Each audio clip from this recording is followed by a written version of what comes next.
Pinag-aaralan ng United Nationalist Alliance o UNA ang tambalang Binay Pacquiao para sa eleksyon 2016. Ayon kay Vice President Jejomar Binay, isa si Congressman Manny Pacquiao sa kanilang sinusuyo para tumakbo bilang vice-presidente niya. Pero wala pa raw pinal na desisyon ukol dito. Kahapon, personal na bumisita si Binay sa General Santos City. Mismong si Pacquiao pa ang sumalubong sa kanya roon. Dumagsa naman ang mga residenteng sumusuporta sa kanila. Ayon kay Pacquiao, wala pa siyang plano para sa susunod na eleksyon. At ayon sa saligang batas, may minimum age requirement na 40 years old para tumakbong vice-presidente. Sa ngayon ay 35 years old pa lang si Pacquiao at magiging 37 pagsapit ng eleksyon.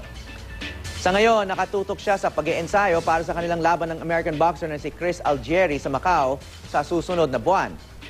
Kabilang naman sa iba pang pinagpipilian bilang running mate ni Binay sina Senador Jinggoy Estrada at negosyanteng si Manny Pangilinan.